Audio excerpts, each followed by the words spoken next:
درود برای همه بیننده‌های عزیز شبکه‌های اجتماعی دلیری ممالی. امیدوارم در یوتیوب، تیک تاک، اینستاگرام و فیسبوک ما را پیگیری میکنید.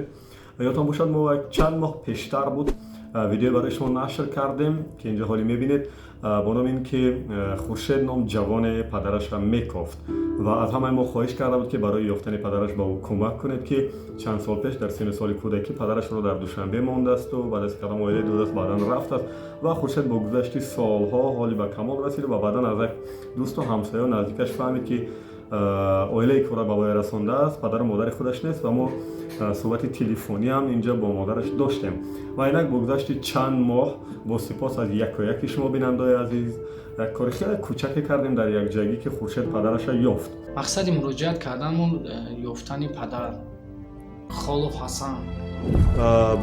دربارش اطلاع یافتی از اونجا؟ بله یافتم. خالف حسن نویسنده توجیک در سن پتربورگ در مسکو در سن پتربورگ نویسنده شدگی در اونجا медалу ифтихорнома славянский ба дарс додагӣ дар ҳамун Санкт Петербург. Лекин ман медонам мехоҳам мана биёва. Вақте ман майдаҳа будам мана дидагӣ буд, майда будам, оз калон будани мана намедонам ман чӣ хел шидагиам.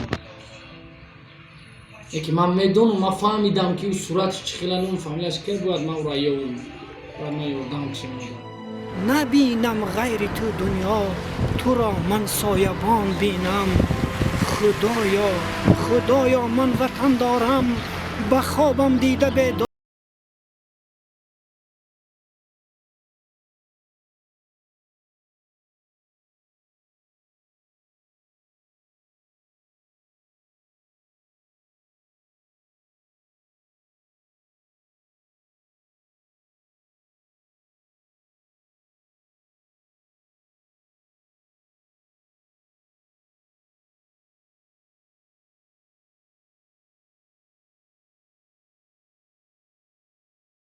حالی توسط ویدیوهای ما و یا ویدیوهای دیگر دوست یا اون ویدیوهایی که شما باز نشر کردید و هر راهی که باشد خورشید به دیدار پدرش رسید و از فدراسیون روسیه با ما در تماس برآمد و این ویدیو لوحه‌ای هم که من براتون کمی بعدتر میگذارم برای ما فرستاد. ولی یک لحظه ویدیو گزارش یا لوحه‌ای که خورشید با پدرش برای ما فرستاده است تماشا میکنیم. حضور آمد اکا در جون برادرایی که در تو دستگیری کردن، اینا من پدر خما یافتم، شکرانه الله میکنم. اینا پدرم کاتیوزی در مسکو سن پتربورگ بودیم.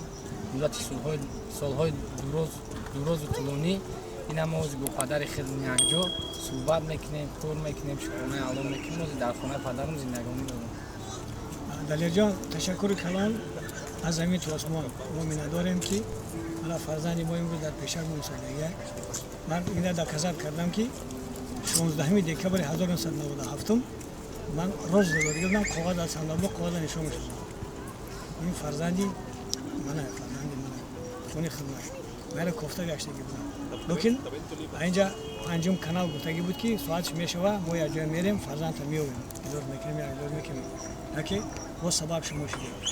من خورشید جان نسای باشد سایه بخونه کنم بفیرم مثلا میکنم نسای باشد ما میخریم حضور آمد اکا جون در پناه الله باشد. در پناه خدای تو سلامت و سربلند خانه آباد باشه. در صفحه اجتماعی دلیری ممالی در یوتیوب، تیک تاک، اینستاگرام، فیسبوک همه جا زیادتر ویدیوهای اجتماعی میبینید. شما موضوع اجتماعی را ما زیادتر پیگیر میکنید. ولی از وقتی خورشید از ما خواهش کرده بود و به رادیو وطن آمده بود، من همچون کارمند این رادیو این لوحه را ثبت کرده بودم و در شبکه اجتماعی خودم هم گذاشتم و خدا را شکر امروز که خورشید به دیدار پدرش رسید. دیگر موضوعهای ما را که از مسائل مشکل‌های اجتماعی وطن ما زیادتر میگید در شبکه‌های اجتماعی دلیری ممالی پیگیری کنید و اگر خوشتان آمد تگمچه عالی آمانید، خوشتان آمد تگمچه پایین زیر کنید. حتما نظر و اندیشه تحلیلی برای ما بسیار خوش کنید بنویسید و ضرورت شما را اگر آبونه شوید که ما خرسند شویم، چون صفحه آبونه‌چی ما هر چیز زیادتر باشد ما بیشتر از اون خرسند میشیم و ویدیوهای ما را زیادتر نفرها میبینن.